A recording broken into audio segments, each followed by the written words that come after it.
Hello everyone, welcome to my channel, and if you're new, thank you for clicking on today's video. We're going to discuss and research some uses for toothpaste around the home. This was just $1 at my Dollar General, and I'm going to see how well it works on removing stains. I have a few mug stains and glass stains on my coffee table. Now, it is not a wooden coffee table. It is the ceramic tile.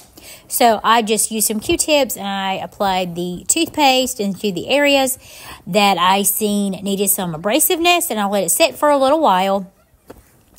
And this is the first test just to see how well it actually did on removing those stains. So after it set, I come back in with a microfiber cloth and just soap and water, and I removed the toothpaste. And personally, I do not see where it removed the glass and mug stains. It did give it a little bit more of a shine for sure, but it did not exactly take away, especially the mug stain that with the lemon that you see in the upper left corner. But it did give it a shine, and it kind of got those dirt residues off. I can't say that I would do it all the time because I think there's other products out there that would give your coffee table a shine. But it was the first hack that we were willing to try, and this may be different with a wooden coffee table. It may work much better on wood than it did on the ceramic tile. Next up, I'm going to my kitchen, and I'm going to use this on my glass top stove. And if you've watched my videos in the past, you know that I'm always looking for something to renew those burners. So now I'm going to try the toothpaste test in here. I'm going to do about the same thing that I did in the living room. But what I'm going to do is I'm just going to leave it sitting in here on the ice that I feel have the burnt on gunk and goo. After I have applied it with the Q-tips, like so. And then I'm going to come back after it has set for a while with the same thing, microfiber cloth, dish soap, and we're going to see how well it performed in this kitchen area. Now, this is just a close-up view of this kind of, I'm trying to test it so far and seeing if anything is lifting up. It does not appear to be, but maybe just a little bit of the brown stuck on goo is lifting up. So I kind of smeared it in here, trying to make sure that it really stuck. And then after about 25-30 minutes, I'd come back in with my cloth, and I tried to see how well it removed those cooked on stains on my stove, or the water running over and burning those types of stains. Now, personally, I do not think it worked well for this area either. But that was test number 2 in the stove area. This is test number 3.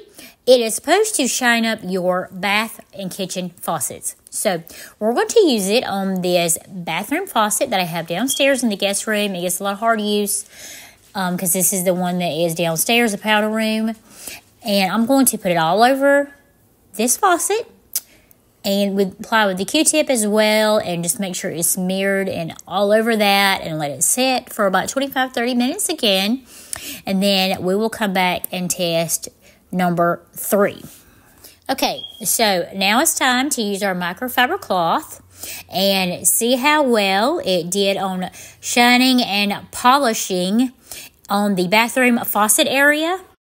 So far, I'm impressed with this one. It does seem to do a pretty good job of shining and polishing your faucets. So I can see the use, especially for just $1 a tube. I can see a good use here because it seems to have really shined this up and made it look good. So I would recommend using the toothpaste on areas like this to get a new, renewed polish look. So now, after we have researched that one, that was number 3. So now we are going to move on to number 4. This is the jewelry. It's supposed to shine up and make your jewelry look clean and good again. And at the price of jewelry cleaner being about $3 or $4 for that little small cylinder box, I'm going to try this. I covered it all. I used tin foil, placed it on the counter, took off my jewelry, my rings, covered it in the toothpaste, made sure it was covered the best I possibly could. And then the same as we have been doing previously, I let it set for 25 to 30 minutes. And then I come back to this. So I have to say, it is definitely a good polisher and shiner. It seemed to clean up my jewelry rather well, leave that lackluster behind, and put the shine back in the diamond areas. As you can see, it has that sparkle in there now instead of the dullness that it gets over time and you washing your hands and cleaning, using cleaning chemicals on your hands. So I have to say this is definitely a great polisher and shiner. Thank you so much for today's cleaning tip support views. We will continue to research some more cleaning tips and hacks with other products, so stay tuned.